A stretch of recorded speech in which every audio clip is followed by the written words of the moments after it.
Si Indian Wells était le dernier tournoi sur dur que disputait Rafael Nadal, c'est la question que j'ai envie de te poser. Parce que les sensations qu'on a aperçues à l'exhibition, certes, de Las Vegas ne sont pas du tout bonnes pour Rafa. Dans ses déplacements, il est aussi lourd qu'un camion. Ça s'annonce très compliqué. Il n'a pas eu forcément des déclarations très positives. Et que dire de son adversaire Carlitos, qui revient après cette blessure à la cheville, qui défend un titre quand même en Californie. On l'a senti très précautionneux dans ce match. Après, bien évidemment, les deux joueurs ne se sont pas donnés à fond. Ça ne servait à rien de se blesser avant un Masters 1000, mais ça risque d'être compliqué pour les Espagnols. Heureusement, on pourra compter sur un Novak Djokovic qui va revenir sur le continent américain, même si ça avait été le cas à l'US Open. Il n'a plus disputé Indian Wells depuis belle lurette, il ne s'est plus imposé là-bas depuis 2016, et surtout Yannick Sinner, l'Italien imbattable en ce début de saison. Pour débriefer du tirage au sort, je vais te laisser en très bonne compagnie avec Robin et également Antoine de Twinner Time qui vont avoir une conversation pour débriefer quart par quart et te donner bien évidemment à la fin leur pronostic, où je sens que les deux ont une finale Sinner contre Djokovic. Et toi, qu'en penses-tu? Je t'en dis pas plus et on se retrouve après le jingle. Donc du coup, salut Antoine, comment ça va? Bah écoute, ça va très bien, très hypé par ce premier Master 1000 de l'année et j'ai hâte d'avoir du coup des premières réponses sur le niveau de chacun. On sait qu'il y a pas mal de doutes qui sont là chez beaucoup de joueurs, donc on va avoir des éléments de réponse très vite. Ouais, pareil, franchement, ça va être un Indian Wells assez intéressant avec des joueurs qui sont plus ou moins en forme et qui risquent de donner pas mal d'enseignements pour la suite de la saison, notamment avec en ligne de mire après la saison sur terre battue, mais ça Et risque oui, d'être intéressant, ouais, très clairement. entre les deux saisons de terre battue, le Golden Swing américain C'est ça, et la terre battue européenne. c'est ça, avec des joueurs qui ont des points à défendre, qui sont pas forcément dans leur meilleure forme, donc ça promet, Et d'autres joueurs qui ont très peu de points à défendre et qui vont pouvoir faire qui vont des gros pouvoir coups aussi. attaquer. Ouais, c'est Ouais. ça. On pense notamment à Djokovic Par exemple, Hugo Humbert, par exemple, qui a pas trop de points à défendre non aussi, plus. on espère. Hop, du coup, on va passer sur les cartes théoriques un petit peu. Donc, Djokovic qui est tombé du côté de Medvedev, ça change un petit peu de d'habitude. Et Sinner qui se retrouve avec Alcaraz. Toi, qu'est-ce que tu en penses un petit peu de ces cartes théoriques? Bah écoute, Sinner Alcaraz, j'ai l'impression que c'est en train de devenir un classique du tennis et on a hâte de voir les prochains. Après, c'est vrai qu'en ce moment, Carlos n'est pas à son meilleur niveau, mais un Sinner Alcaraz, ça a toujours de quoi déchaîner les foules et nous coller derrière notre écran de télé pendant quelques heures, quoi. Ouais, c'est clair, ouais, ça pourrait être une demi-finale assez popcorn, mais après, on va en Faut parler voir le après. niveau des C'est deux, pas forcément si évident, voilà. C'est pas forcément si évident d'accéder à c'est cette clair. demi-finale, donc ça va être intéressant. Et un Djokovic qui finalement, enfin moi je trouve s'en tire assez bien si on regarde juste ses cartes théoriques, puisqu'il évite quand même Sinner et Alcaraz qui sont les deux joueurs à l'avoir battu dernièrement. Je sais pas toi ce que tu en penses de Djokovic, mais Bah oui, et après, évidemment, faudra faire attention à Danil de son côté, puisque c'est jamais facile de le jouer. Après, voilà, Djokovic, on sait, souvent, ça, et surtout depuis quelques semaines, mois, ça dépend plus que de lui que des autres. Ça va être sa capacité à être à son top niveau pendant tout un tournoi, et c'est ce qu'on verra dans les prochains jours, quoi. c'est ça, ouais. Ça va être un tournoi de reprise assez intéressant pour lui. Voir un peu aussi s'il a su se remettre de sa déception à l'Open d'Australie et voir si après il va pouvoir enchaîner sur cette tournée américaine et pourquoi pas ensuite sur la terre, qui reste forcément un objectif pour lui aussi. Bah, ouais, je pense que là, il a encore des choses en tête et on connaît le bonhomme, il est plutôt revanchard en général, donc voilà, il va falloir faire Non, attention à clairement. Novak comme d'habitude. Clairement, clairement. Du coup, on va directement parler justement de ce quart de Novak Djokovic, qui a priori, moi je trouve un début de tournoi assez tranquille pour se mettre en jambes. Il a Vukic en qualifié, donc c'est pas forcément le qualifié, mais a priori ça devrait aller. Etcheverry, on a vu à l'Open d'Australie que c'était pas forcément un danger pour lui, donc a priori un début de tournoi facile. Toi, t'en penses quoi un petit peu en Bah, détail de ce? déjà, Hurkacz et Djokovic qui jouent la même personne au premier tour, ça c'est beau quand même. Les deux, ils jouent bye au premier tour, donc ça va être un beau match pour les deux. Non, Ça non, mais promet, en ouais, ça va vrai, être incroyable. en vrai, oui, c'est vrai que a priori, jusqu'en huitième, il devrait plutôt être tranquille. Alors Etcheverry, on sait qu'il a beaucoup progressé et que c'est en train de devenir un très bon joueur. Après, là, il y a un vrai écart de niveau avec Novak et je pense que le premier test, il viendra peut-être en huitième contre Hugo Humbert ou Tommy Paul. On sait que les Américains réussissent plutôt pas mal en général à Indian Wells. J'ai vu une petite stat ce matin d'ailleurs où sur les 40 dernières éditions, ils en ont remporté un tiers. Donc c'est quand même pas mal. Et puis Hugo Humbert qui est en feu complètement avec ses titres à Marseille et à Dubaï. Donc voilà, ça peut être un premier test, mais en réalité, je pense qu'il faudra attendre vraiment les quarts de finale ou les demi-finales pour avoir des vraies réponses sur le niveau de Novak Djokovic et sa capacité à encore battre les meilleurs. Ouais, je suis assez d'accord avec toi. On sait que les Américains peuvent toujours être dangereux à Indian Wells, comme tu disais. On pense à Fritz notamment qui a gagné il y a 2 ans. Ouais. Et Paul et Humbert ont montré, Paul c'était surtout l'année dernière, mais en début de saison, il a gagné un titre à Dallas. Et Humbert, du coup, avec ses 2 titres à Marseille et Dubaï, les 2 joueurs sont capables de gêner Djokovic s'ils sont à leur meilleur niveau. Après, je mets peut-être un petit bémol sur Humbert par rapport aux conditions de jeu. On sait qu'Indian Wells, c'est assez lent. On l'a vu l'année dernière avec les déclarations de Medvedev notamment. Et donc, peut-être que ça pourrait lui porter préjudice s'il venait affronter Djokovic. Il aurait peut-être plus de difficulté à le mettre en difficulté avec, on sait, son jeu à risque et ses frappes assez lourdes. Donc, je pense quand même que ça devrait arriver en quart de finale. Peut-être contre un bon Hurkacz, ça pourrait être compliqué. Après, c'est vrai que Hurkacz, tu parlais des conditions juste avant, c'est pareil. Pour lui, les conditions, elles sont pas non plus idéales. Il a besoin de quelque chose d'un peu plus rapide. On le voyait pour Humbert, c'était pareil. À Dubaï, c'était super rapide et ça convenait très bien. C'est vrai, mais voilà, j'ai mis un petit doute sur la capacité d'Hurkacz à vraiment performer comme il le faut face à Djoko sur une surface comme ça. Ouais, non, c'est vrai que Hurkacz, déjà, il faudrait qu'il arrive là, justement, on a le tableau d'Hurkacz à côté. Ouais. Et moi, je vois peut-être un possible piège au 2e tour contre un Monfils qui a montré quand même des choses intéressantes à Doha. Alors, il a été malade ensuite à Dubaï, mais c'est quand même un Monfils qui est bien mieux qu'en tout début de saison. Et je me dis que voilà, mon fils bien en jambes peut gêner Hurkacz. On sait que les matchs d'Hurkacz, ça se joue souvent sur des tie-breaks à pas grand-chose, et mon fils peut, pour moi, le déranger. Ouais, puis après, il faut pas négliger non plus. Alors, je sais que c'est pas le joueur le plus adoré par la sphère tennis, mais un Cameron Norrie au Cameron 3e Norrie. tour sur une surface assez lente comme celle-là, qui est capable, dans certains bons jours, de jouer un tennis ultra chiant, ça peut faire chier Hurkacz, clairement. Donc, à Aussi, voir, ouais. mais Aussi. voilà, il y a de quoi se méfier et évidemment Ruud en 8e de finale qui est quand même, il fait son petit bout de chemin sans qu'on parle trop de lui, mais il a un niveau de jeu qui est très décent, quoi.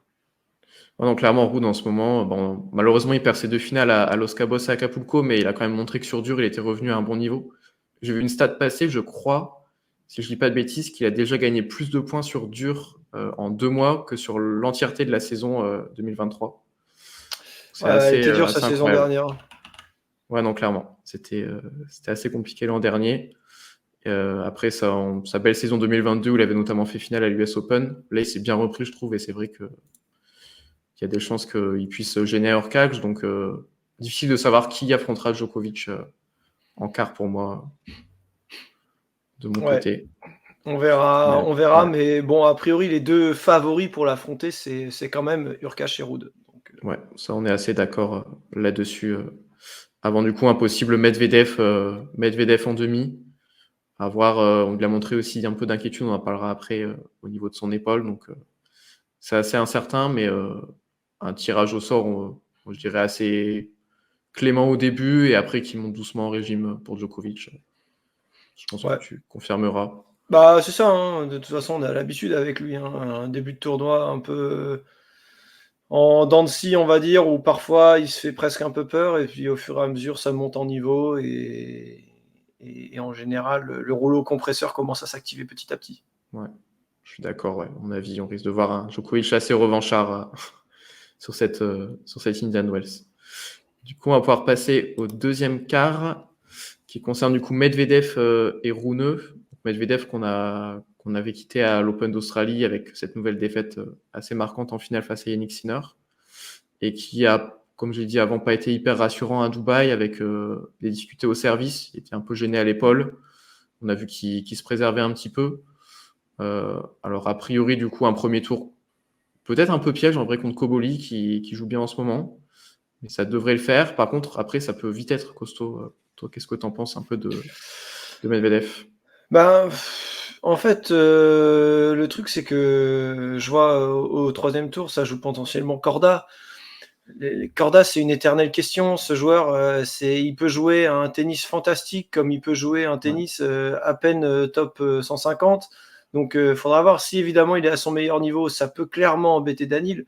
Après, le pourcentage de chances pour qu'il soit à son meilleur niveau, elles sont assez faibles.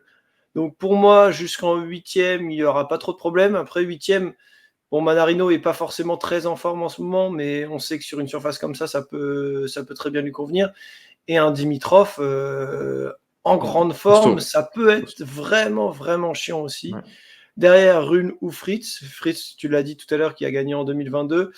Rune, qui a un peu du mal sur ce début de saison, il patauge un peu, il sait pas trop où il en est, il a changé de coach, il a viré Patrick, il a repris Patrick. Voilà, je pense qu'il est un peu en recherche de repères. Compliqué. Mais ça peut toujours évidemment être un gros danger.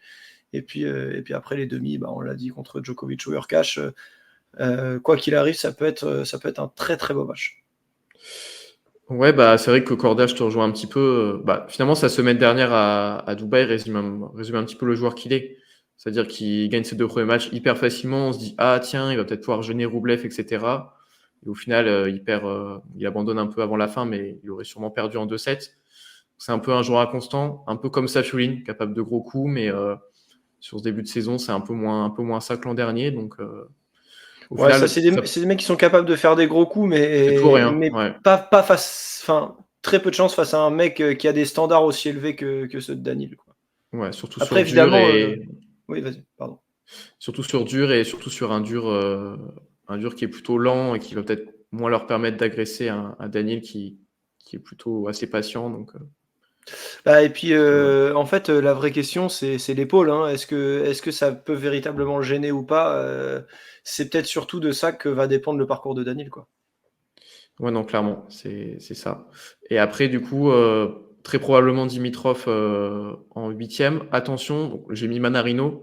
Ça pourrait être un Wawrinka ou un Matchak aussi. Matchak qui joue assez bien dans ce début de saison. On sait que Manarino est un peu en difficulté, donc il faudra voir. Donc ouais, sûrement Dimitrov qui est quand même assez régulier, assez en forme, avec un titre en début de saison, une finale à Marseille, une demi-finale à Rotterdam.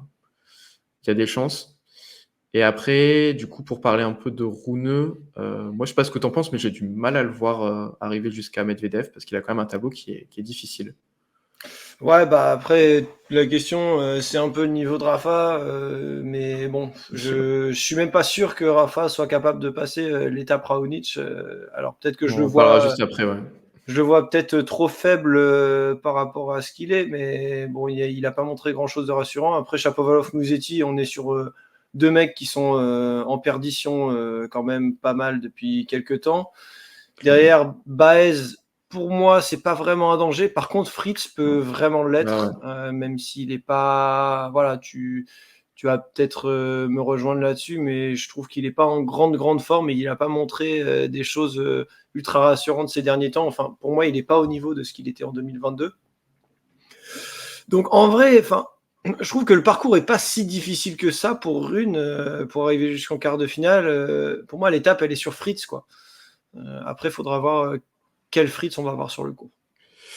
Ouais, moi je mets un petit doute sur Rune au deuxième tour parce qu'on a beaucoup d'incertitudes en fait sur Nadal et Raonic. Nadal, on sait vraiment pas où il en est. On va en parler après, mais il y a cette exhibition à Las Vegas où on sait qu'une exhibition, mais c'est pas non plus incroyable. En conférence de presse, il dit il a peut-être pas fait une préparation qui était excellente.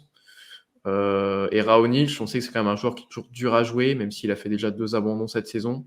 C'est un gros service, un gros coup droit, et ça peut être un profil de joueur qui peut un petit peu faire ressortir les tensions de Rune en ce moment, qui a du mal à se canaliser et à être patient, je trouve. Et du coup, ça peut être un match-up difficile, peu importe les deux joueurs, je pense. Après, s'il s'extirpe de ce premier tour contre Nadal et Raonic, je suis assez d'accord. Shapovalov-Musetti, c'est beaucoup trop inconstant. Même sur 3-7, c'est trop inconstant. Surtout Musetti sur dur. Et oui, Fritz, pour moi, est la plus grosse menace. Faut qu'il arrive jusque-là, mais a priori, il a un bon tableau.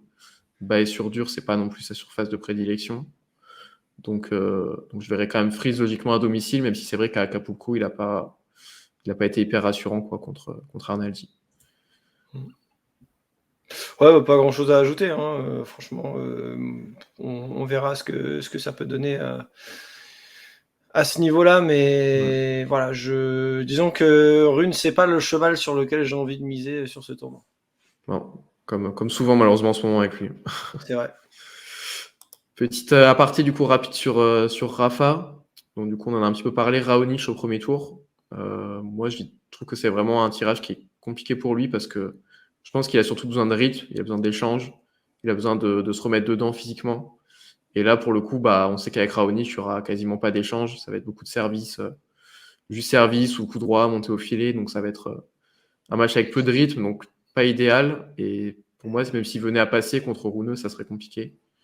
Je sais pas ce que toi t'en penses. Bah, je suis un peu mitigé. Je pense qu'effectivement, il a peut-être besoin de rythme. Après, est-ce qu'il n'est pas à un stade où finalement écourter les échanges, ça va bien lui convenir parce que son corps est plus capable de supporter des rallyes et des matchs de 3 heures.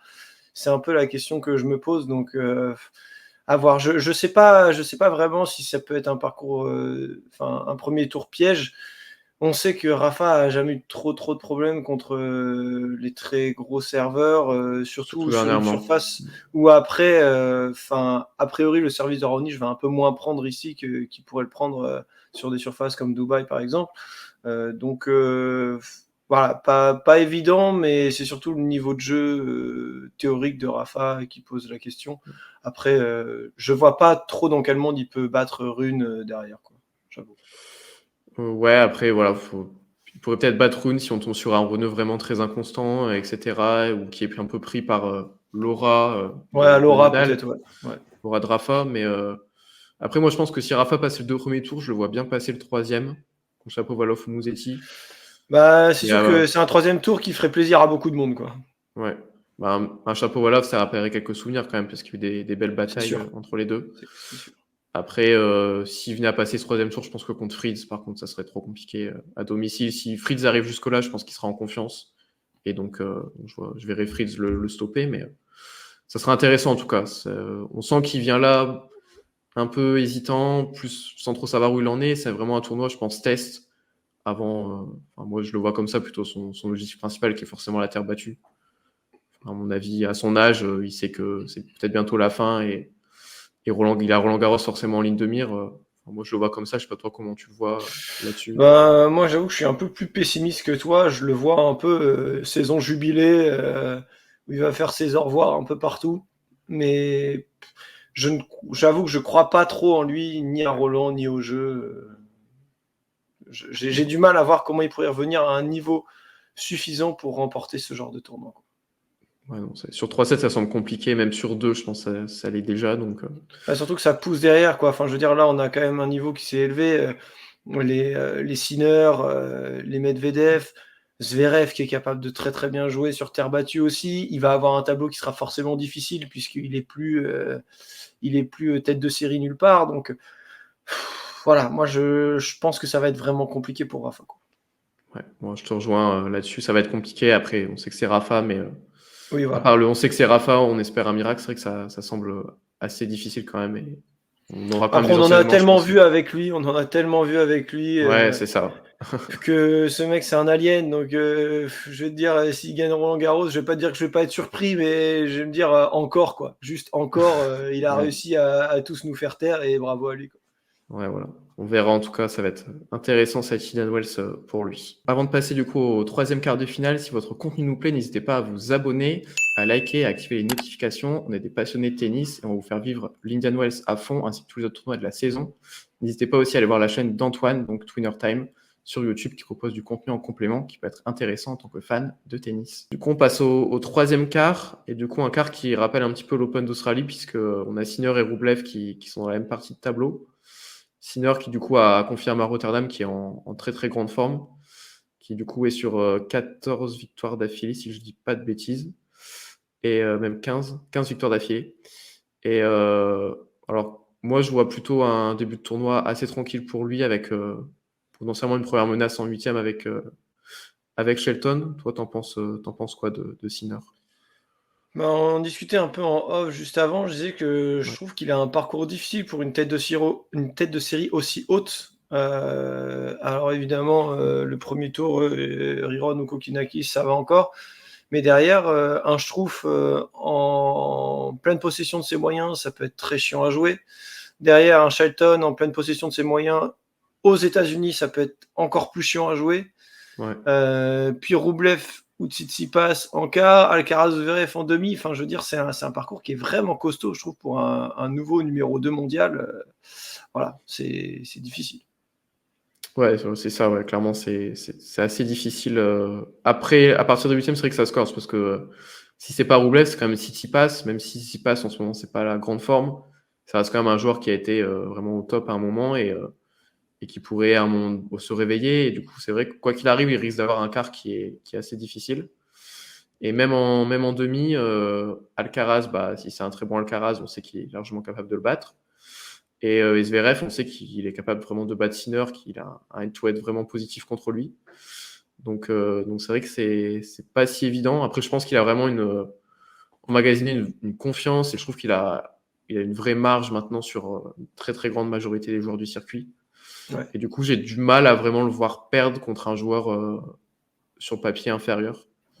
Du coup, je vois pas trop comment il pourrait ne pas accéder à minima aux demi-finales.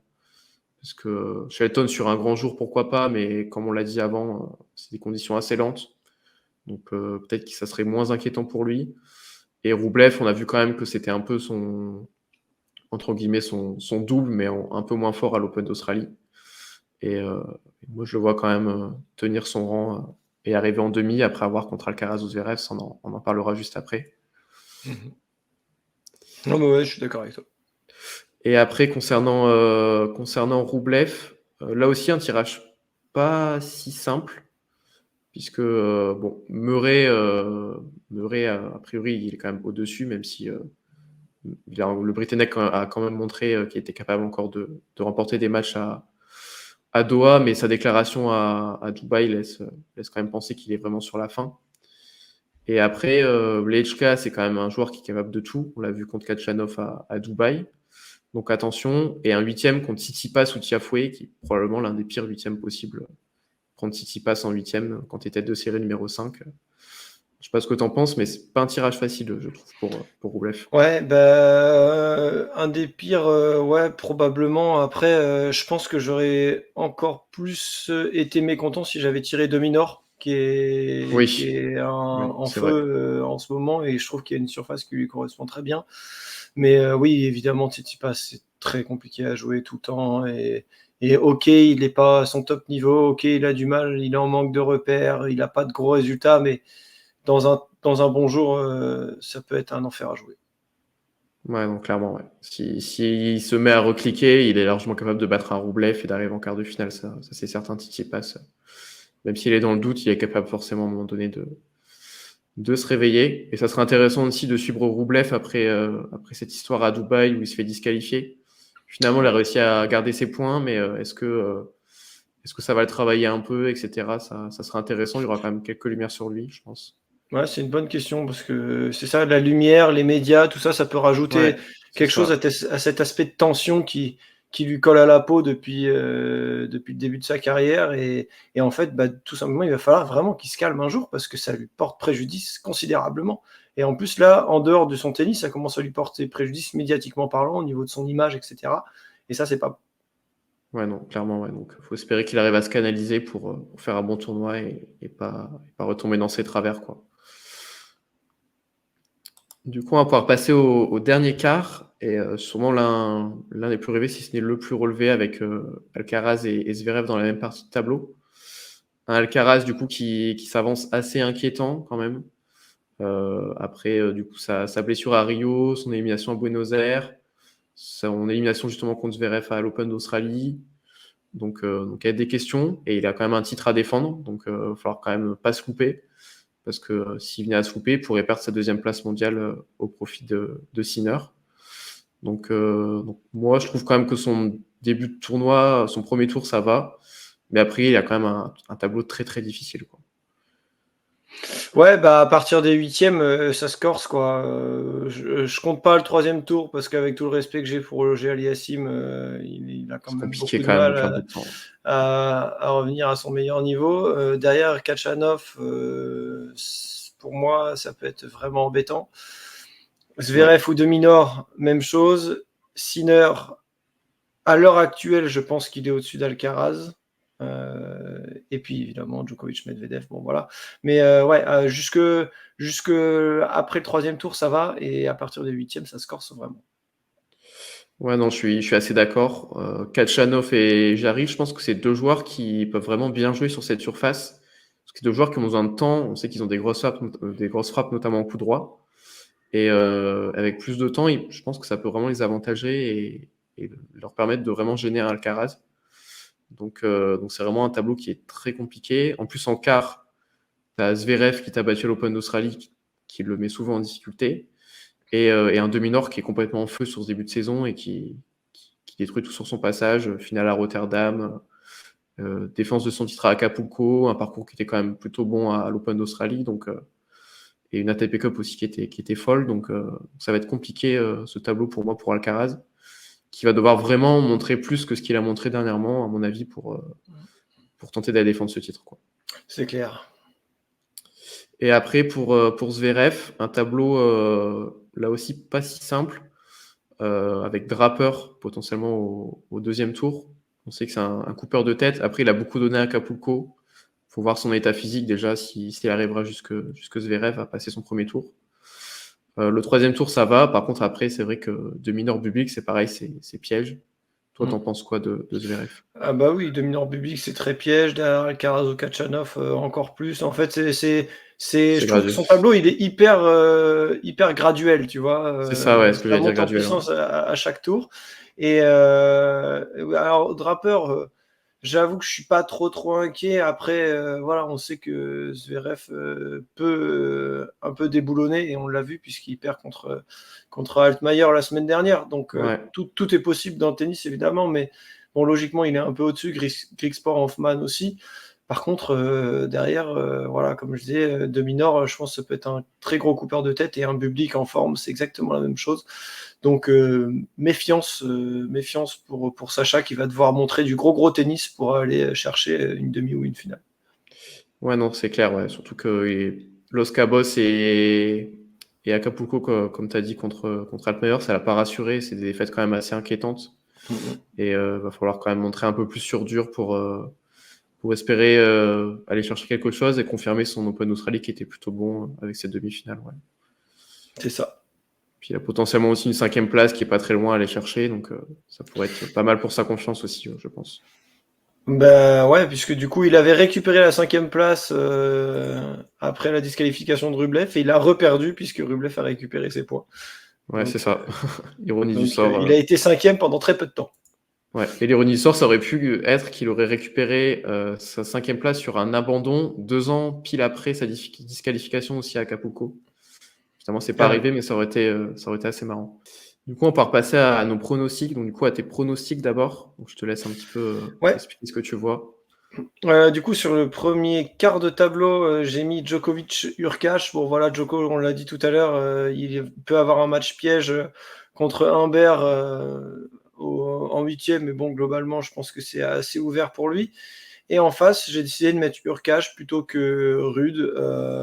J'avoue que je sais pas vraiment pourquoi, c'était un peu du plouf-plouf, mais j'ai l'impression que Hubert a tendance à se sublimer sur les Master 1000, et qu'il est capable de gêner beaucoup de monde, et qu'il aura à cœur de retrouver un Djoko. Donc voilà, c'était mon prono pour la première partie.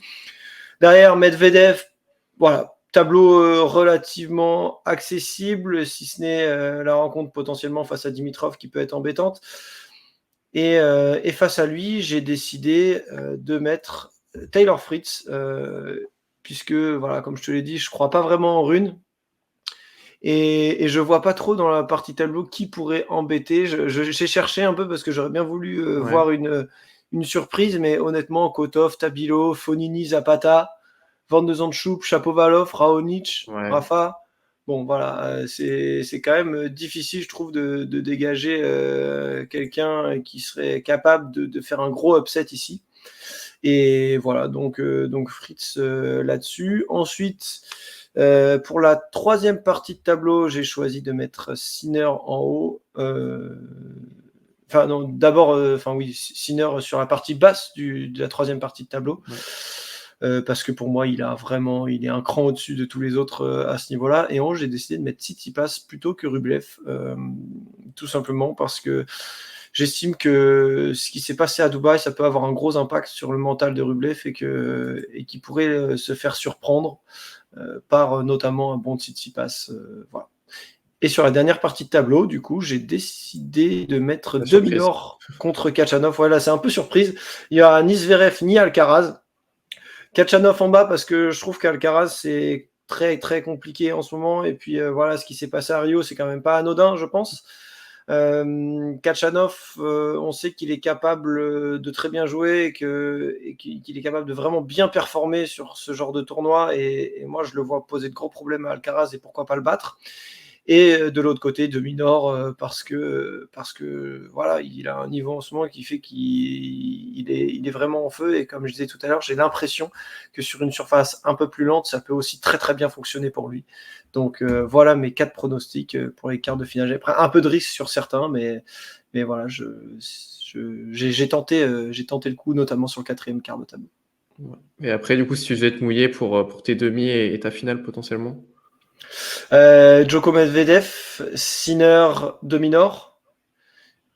Finale, Djokovic, Sinner et Victor Sinner. Ok.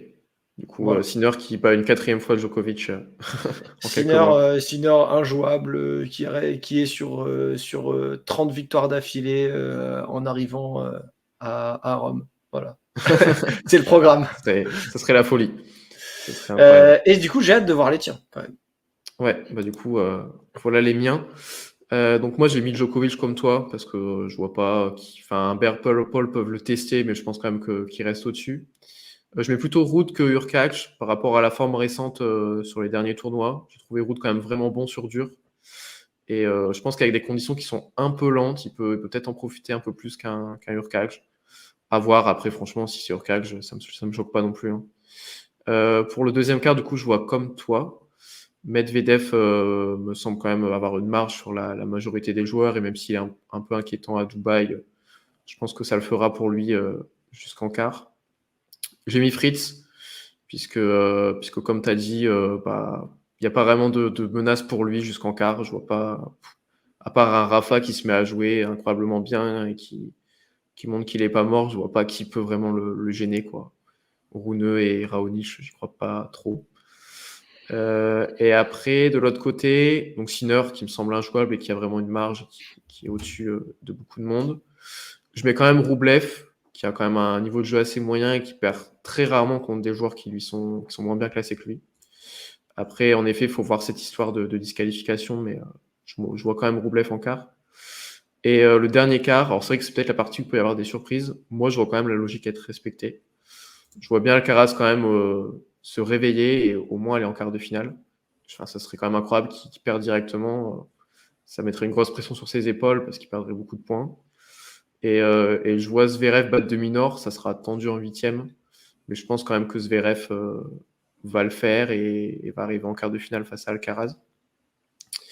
Et après, si je dois mouiller pour la suite, je verrai du coup Djokovic face à Medvedev. Parce que je vois pas Fritz capable de gêner Medvedev. Et après, je verrais bien Sinner, du coup, qui me semble au-dessus. Et Zverev, je vois bien Zverev rebattre Alcaraz, personnellement. Okay. Je pense qu'il lui est un peu, enfin, entré dans la tête, je sais pas, mais il a quand même, je trouve, un petit ascendant. Et si Alcaraz n'est pas dans un jour où il est très inspiré, Zverev peut vraiment le gêner. Donc ça donnerait Djokovic, Medvedev et Sinner, Zverev. Je vois Djokovic battre Medvedev et aller en finale. Et après, du coup, je vois quand même Sinner un petit peu briser sa malédiction, entre guillemets, face à Zverev. Et du coup, je vois la même finale que toi, sauf que je verrais plutôt Djokovic, moi, prendre la revanche et montrer qu'il n'est pas mort sur ce tournoi. Mais après, voilà, si Sinner... Intéressant. Ça ne me choque pas non plus si c'est Sinner. Bon, en tout cas, je pense on va se régaler sur cette Indian Wells. Je pense que ça va vraiment être assez intéressant. Il y a des chances, ça va pas faire du bien pour notre sommeil, mais on Non, risque c'est sûr. de passer des bons moments de tennis devant notre télé, ça c'est sûr. Surtout avec Rafa en pleine nuit, mais ouais, ça va être intéressant. Donc, on a hâte de voir ça. On va vous faire vivre ça à fond. N'hésitez pas, du coup, à aller voir la chaîne Twinner Time de Antoine. On Yes. poste du contenu aussi. Et puis, nous, on va vous faire vivre tout ça à fond avec des vidéos, etc. N'hésitez pas non plus, on fait un space demain sur X à 21h mercredi pour revenir encore plus en détail sur ce tirage au sort. Donc, si vous voulez avoir toutes les infos, ça peut être sympa en complément. Puis merci du coup d'avoir été là, Antoine.